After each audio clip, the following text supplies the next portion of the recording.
Welcome to Fantasy Football Picks and Bets, presented by PrizePicks. I am Lauren Carpenter. No, I am not Pat Mayo, but you may know me as Stepmom Lauren. And today we are talking about making some money on, y'all, real-ish football. That's right. This week is the week 1 of the preseason.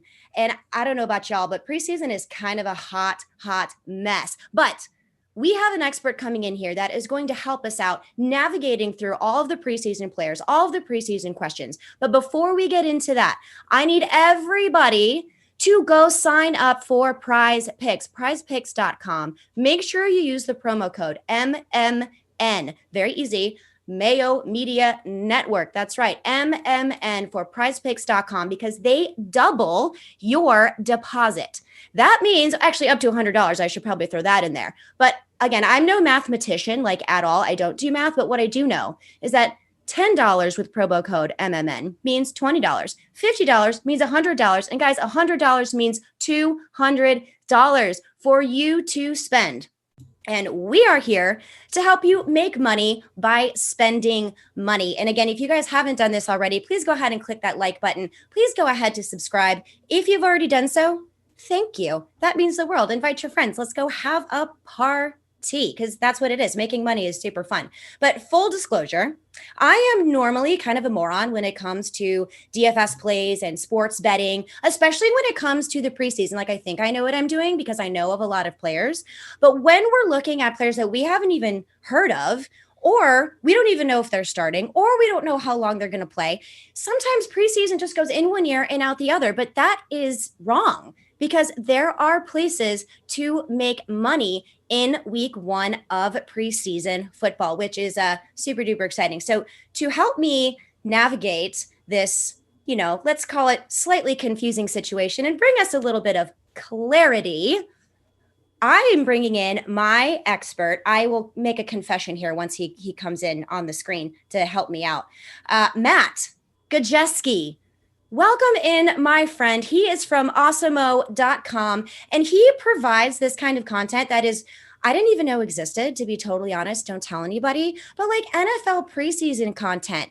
Yeah, that is amazing. Stats, projections, things that we can look forward to in preseason, plus college stats. Matt, thank you so much for joining me here and helping me out and making me look kind of smart, because I'm going to try everything I can to look really dumb, and you're going to have to help me out and make me look smart. How are you, my friend?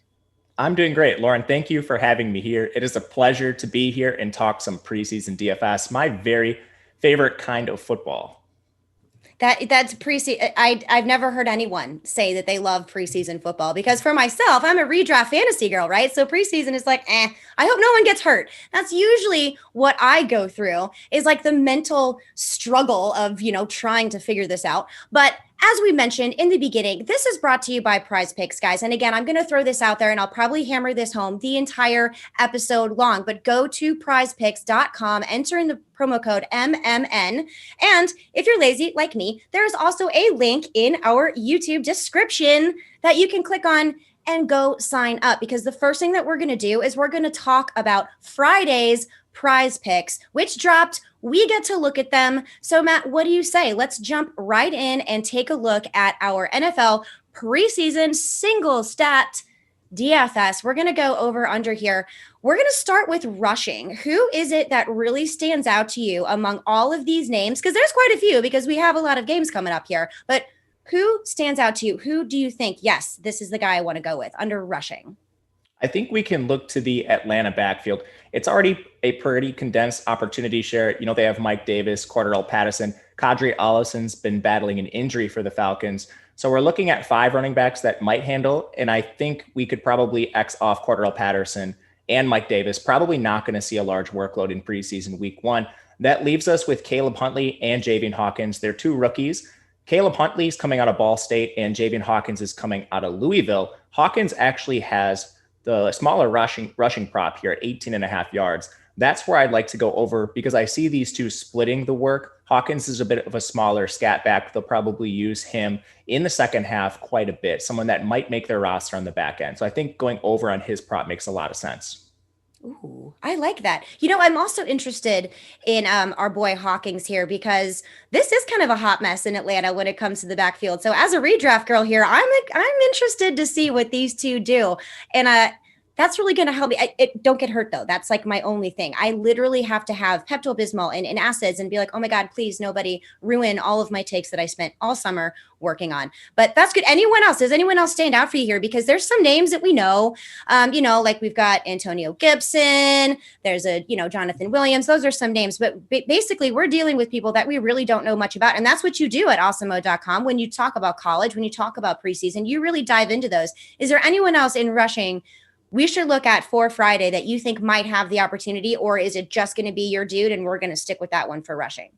I honestly love Huntley too. So he's a rookie coming out of Ball State. He was really productive in college. He's about 5'10", 230 pounds, but he's basically just your two down bruiser back. He went over 1,000 yards in each of his final 2 seasons with Ball State. So I don't think he'll be catching passes, but that honestly doesn't matter for our PrizePicks prop here. He's at 20.5 yards, which is slightly higher than Hawkins. That's why I prefer Hawkins just a little bit, but I think you could look to both of them. Another player I'll just mention is Rico Dowdle. Siwa Olanula for Dallas. See, right now I'm going to interrupt you. Who? He's like the fullback hybrid. Is he extinct? Is he related to the dodo? I am not sure about that, but I know that he did suffer a neck injury in the Hall of Fame game, leaving Dallas a little bit depleted at running back too. We don't know what Zeke or Pollard are going to see as a workload, but Dowdle should see a large workload. I wish his prop was a little lower. That's why I prefer Huntley and Hawkins, but I think all three could be in play. I like it. Okay, so let's move on from rushing and let's go ahead and go on to our receiving category here.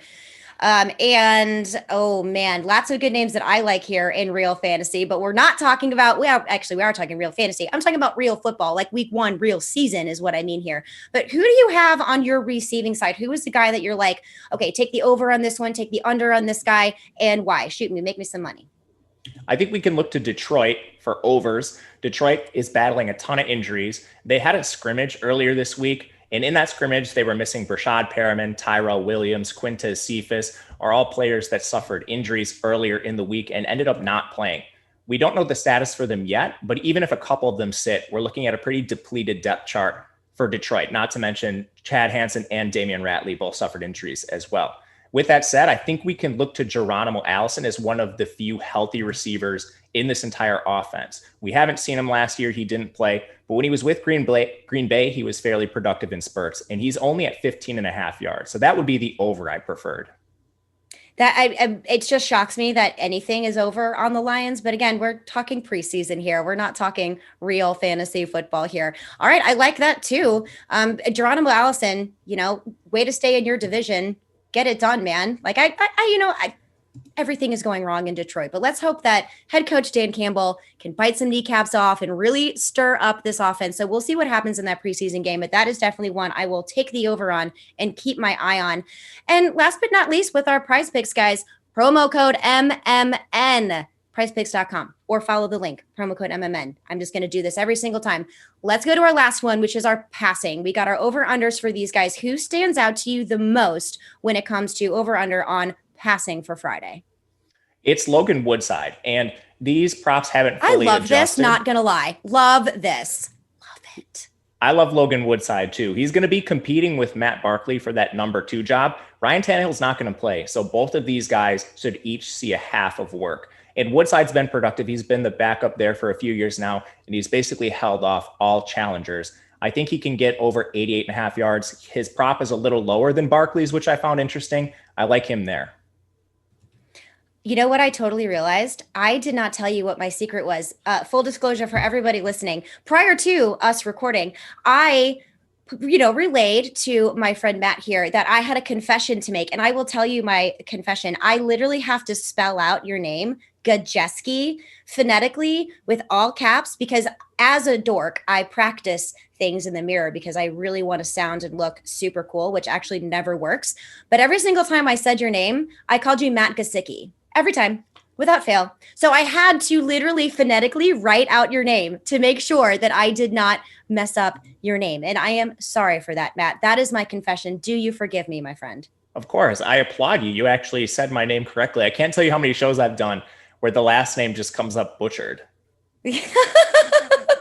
Well, my maiden name is pretty fun. So anyone who's friends of mine knows what it is, but we'll touch base on that a little bit later. But let's go ahead and move on from Prize Picks. Thank you so much for taking a look at those two guys. Remember, go to Prize Picks, prizepicks.com, promo code MMN, or follow that link in the description so you guys can get your deposit matched up to $100. I've already done this. I cannot wait to make some money off of Matt, and I'm not sharing it with you. That's just going to be my confession there. But let's go ahead and move on to DFS. So DraftKings Daily Fantasy, something I really love to look at, but it is nearly impossible for me, and it's so overwhelming because, like I mentioned before, so many players that we don't know, and we don't know if they're starting, or if they're starting, how long they are going to play. So let's go ahead and look forward to the weekend. And what are we supposed to be doing when it comes to our lineups, when it comes to what we're targeting, who we're targeting? How are we best going to approach this in week one of the preseason in order to make some moolah? That's what we're here for. Yeah, the key in preseason DFS is finding out playing time. So we don't need to be as worried about stacking and correlation as we do in the regular season. We just need the raw playing time. So if a quarterback is going to be out there for 3 quarters, and maybe they have 12 receivers, it's possible you might want to just play that quarterback by himself, ignore all the receivers, and then move forward with a different team that maybe has fewer receivers. So it all comes down to playing time. As far as contest, I really think you can play it all. I love playing cash in the preseason. As soon as you decipher that playing time, I just play the optimal plays and go from there. So when you're trying to decipher how much playing time a person is actually, or a player, I should say, not just a person, the water boys out there, who knew? But how do you decipher that? How do you make that decision of, okay, I know this guy is going to be playing longer. Is it just guesswork, or is there a place where you go to find this out because someone has some inside scoop? Fill me in, because that's something it's just way too much. Some teams will be very specific and their coaches will come right out and tell you who's playing. For example, Ryan Tannehill, before we jumped on this show, the coach announced that he's not going to play in preseason week 1. Same with players like Baker Mayfield. Other teams won't be as specific, and you have to go through beat writer reports to see maybe how the team is going to divvy up that playing time. It mainly has to do with the backups, the second and third team units. Very few teams trot out their starters for more than a series or a quarter in week 1 of the preseason. Okay, so are there any specific teams that are going on this weekend that for sure, I know X, Y, and Z should see X, Y, and Z time? And are there value plays? Are there plays where we can be like, okay, I know I can plug him in at my wide receiver. I know I can plug him in at running back because he's going to be seeing a majority of the time. Are there any out there, or is this just going to be kind of like put the grind in before you do your lineup and hope for the best because it's preseason? There are spots that are already available, and I'll talk about 2 specifically I think that we can really hone in on. Los Angeles, the Rams, that is. They're a team that historically under Sean McVay will not play their starters, not a single snap throughout the entire preseason. And in weeks 1 and 3, the final and the first game of the preseason, they often don't even play their second team. So we're looking at a 2-quarterback race between Devlin Hodgins and Bryce Perkins this weekend. Bryce Perkins is a former dual threat quarterback. He played his college ball at Virginia, and he's not these dual threats like Josh Allen. He's like premier Lamar Jackson dual threat. In his college career, he had nearly 1,700 yards combined in the final 2 seasons. If he plays an entire half, you could see Lamar Jackson style rushing from him. Wow, that's saying quite a lot. Like, you're not just saying dual threat, you're saying Lamar Jackson style dual threat. I really like that. I'm going to go take notes here real quick so I can go ahead and make some money off of that. So, all right, we've got the dual threat quarterback. What else should we be looking at here too? Because we all know that the tight end position is kind of like the dumpster fire thing. And, we've got our dual threat, rushing quarterback. Besides the Rams, are there any other teams too that you think, okay, these are the guys that you can plug in, or are the Rams going to be your surefire go-to where it's like, you need to put one of these guys in on your lineup because this is the one that I believe in? I think you need to play at least one Ram. So they're also a little bit thin at running back with the Cam Akers injury. If you go through their roster, they're not expected to play Darrell Henderson at all. Xavier Jones has pretty much solidified himself as that number 3. So I think he'll just see limited work. That opens up snaps for rookie Jake Funk coming out of Maryland. If you don't play Perkins and you take a contrarian approach, I'd at least try to get one Ram in there. Another team that has a pretty condensed opportunity share is the Green Bay Packers. Aaron Rodgers also not expected to play in this game, and they are going to give a longer look to their first-round rookie from 2020, Jordan Love. He has a little bit of dual threat ability, but that pedigree as a first-rounder should be enough to overcome some of the talent he'll be facing on defense. Their backfield is also pretty condensed too. We're not expecting to see Aaron Jones, and what we see out of AJ Dillon likely will be limited. So you could look to a rookie like Kylan Hill coming out of Mississippi State for an extended role as well. I absolutely love that because these are the things that I don't know, nor would I even think of in order to make my lineups. So before we, move on and then, continue with our money-making strategies here, some of the research that you do, I mean, most of the research that you, no, that's not most, because you do other things just besides NFL preseason and college. He does a lot over at awesemo.com, just so you know. We'll plug that in a little bit later, but hard worker, grinder over here. Who are the names that we may not necessarily recognize? So I guess in redraft terms, it'd be like a sleeper. Who are those names that we should be keeping an eye out for when we're going through these players to plug into a DraftKings lineup that you haven't mentioned yet? Like, do you have any rankings for those guys? Are there some that stand out to you more than the others? Just throw them at me. Yeah, I think you can look to some sleepers. Again, you want condensed opportunity shares, but then there might be a guy ascending a depth chart who maybe wasn't on the second team at first, but he's had a really good preseason. A team will give a longer look to those type of guys. One that stands out is in Seattle. So you have a condensed opportunity share already. Dwayne Eskridge and Penny Harder hurt. We shouldn't see DK Metcalf or Tyler Lockett very much. From there, a lot of people may look to Freddie Swain, who played a little bit last year, or John Ursua, who's a former player from Hawaii. But there's a player in Cody Thompson who's been having an excellent training camp. They should give him a longer look. And it's kind of like the aligning of the stars here, where you have a player that's excelling. There's a bunch of hurt players on the roster, and that should give him a chance to ascend the depth chart and play a lot in preseason week 1. So Cody Thompson's one of those names I would highlight for Seattle. Oh, I love that. Noted. And also, I did not mention this earlier, but well done, check mark on contrarian. I will be using that in my vernacular moving forward. Well done. Vocabulary is one of my favorite things in the world. Besides a lot of things. I say that about a lot of stuff because I like a lot of things. But is there anything else that we should be keeping in our minds here, Matt, as we go forward for the weekend? Because there's also some prize picks that come out on the weekend too. What kind of strategies should we be keeping on the back of our head? That's the last question I'll pepper at you before we move on. There's two things I would say. First of all, always keep up to date with the news, which we've kind of gone over at length here.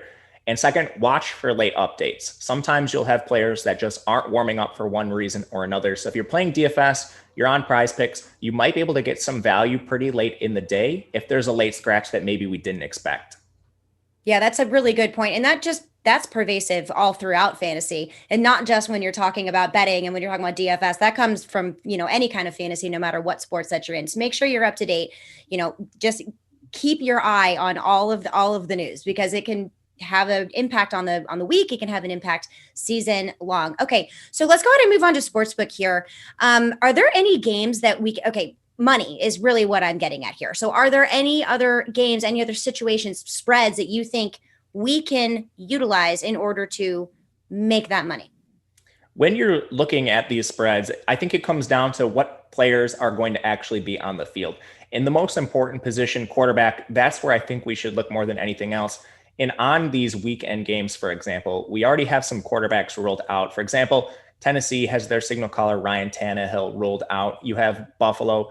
They're not going to be playing with Josh Allen. So there's the opportunity in some of these situations where maybe you get a team that wouldn't be expected to be winning in this game in the regular season, but because the starter's out, you can get some value. So a team I like is Atlanta. They have a lot of young players they'll be trotting out. And they're going against a Titans team that's not expected to play many of their starters. Tannehill won't even be out there. Players like Derrick Henry, A.J. Brown, if they're out there at all, they shouldn't be out there for more than a series. And Julio Jones hasn't been practicing much this week. I'm not expecting to see him at all. I would look to Atlanta, and that line is even. You can get it at a straight pick 'em. Ooh, okay. Because that was going to be my next question. Read my mind, per usual. Anything else? Any other games that you think have that kind of interesting little scenario, and because of your insight and what it is that you do and all of the research that you do that heads into this? Or is that the game where you're saying, no, that's your moneymaker?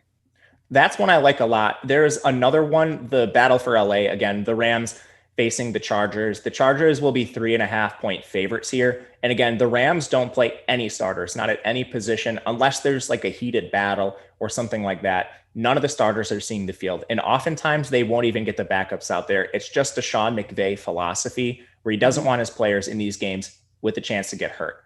The Chargers, conversely, are going through a coaching change, and we will see some of their stars, at least for a part of the game, which makes me a little bullish on them at -3.5.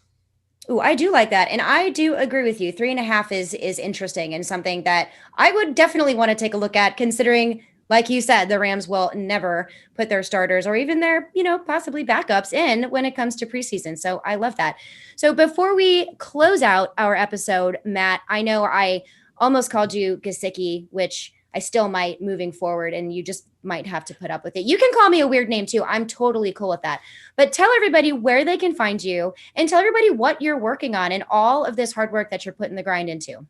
You can find me on Twitter at Matt_Gajewski. I know it's a weird last name, but I'm over at Osmo. I'm doing a bunch of stuff for them and do projections for preseason and all college sports, which is why they have me on preseason to begin with, I think, but also dabbling in the NFL streets, working on MMA a lot in the off season, along with a couple other things. So I've got my hands in kind of all kinds of baskets for Osmo. I was going to say, you sound like you're really bored and you have nothing to do. You probably should get busy and find something to do. That's just what I'm saying. Being idle is unhealthy. I'm kidding, obviously. Thank you so much for coming on. I absolutely appreciate it. You have informed me on ways that I can make some money in the preseason. And actually, no offense, NFL, but look forward to the preseason because I generally never do. But now I am super stoked because I have ways that I'm going to be making money off of my matched deposit from PrizePicks.com. Yes, I am bringing it up again, guys. Promo code MMN for Mayo Media Network. Put it in PrizePick promo code or go ahead and click on that link in our description on this video. And you guys, up to $100. Go spend some money to make some money. And remember, like, subscribe. And I cannot wait to see all of you again. I hope that you feel the same way. If not, I don't care because hopefully I'll be back.